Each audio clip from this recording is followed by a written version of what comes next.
তো hi guys, চলে এসেছি আরও একটা নতুন ভিডিও এপিসোডে। এই দেখো, তোমরা দেখতেই পাচ্ছ এখানটায় আজকের কি নিয়ে তোমাদের সঙ্গে আমি আলোচনা করতে এসেছি। তো বন্ধুরা, সিঁড়ির যে সমস্ত কাজ, অনেক ভ্যারাইটির সিঁড়ি আমি দেখিয়েছি, অনেক ভ্যারাইটির সিঁড়ির কাজের কথা আমি তোমাদের সাথে শেয়ার করেছি। তো বন্ধুরা, চলো আজকের আরও একটা নতুন সিঁড়ি বা স্টেয়ারের সঙ্গে তোমাদের সাথে পরিচয় করিয়ে দেবো। এই আমার একটা বন্ধু যে কিনা সিঁড়ির কাজ করছে আমার সাথেই, তো আমার সঙ্গেই থাকে প্রায়।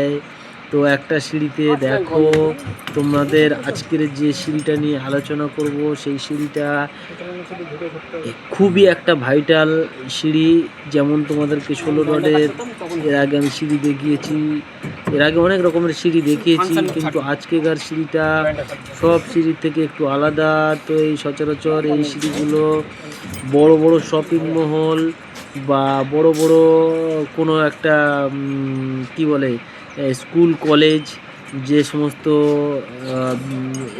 স্কুল কলেজের বিল্ডিং বা বড় শপিং মলের বিল্ডিং হয়, সেই সমস্ত জায়গায় মেনলি এই রকমের সিঁড়ির কাজ করা হয়। তো এই রকম সিঁড়ি দেখো, মোটামুটি এটা চওড়াতে 2200 আছে।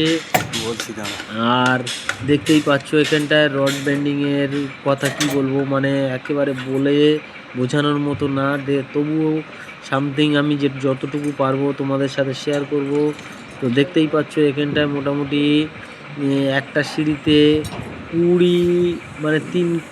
3 লেয়ারের রড আছে, 3 × 60 পিস টোটাল একটা সিঁড়িতে। নিচের দিক থেকেও 60টা আর উপরের দিকেও 60টা, আবার ফের যে ল্যান্ডিং সিঁড়ি হবে তার জন্য যে রডটা ছাড়া হবে সেখানে 60টা, অর্থাৎ 3 × 18টা, মানে 180 পিস লোহা এখানটায়, মেন লোহা। তো তারপরে তো আছে বাইন্ডার, তারপরে আছে সাইডের যেটা আমাদের অনেক জায়গাতে আমি দেখেছি 5 ইঞ্চি, অনেক জায়গাতে দেখেছি 8 ইঞ্চি।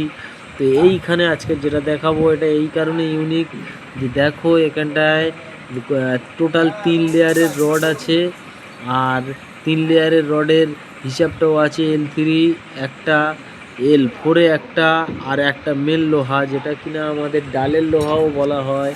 তো সেটা আমাদের টোটালি নিচে থেকে উপর পর্যন্ত চলে যায়। অনেক ক্ষেত্রে আমি দেখিয়েছি যে কিছু লোহা বিমের বটম লেভেল, যেটা মেন লোহা সেটা গিয়ে বিমের বটম লেভেলে ঢোকে।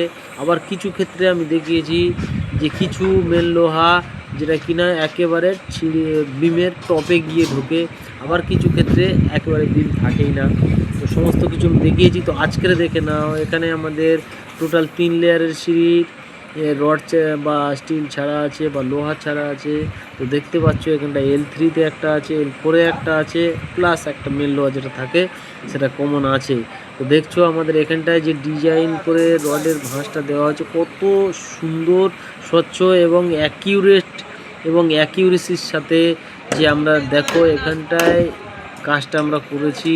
আমরা ট্রাই করছি যে আমাদের 100% যে কাজটা যেন আমাদের ঠিকঠাক হয়।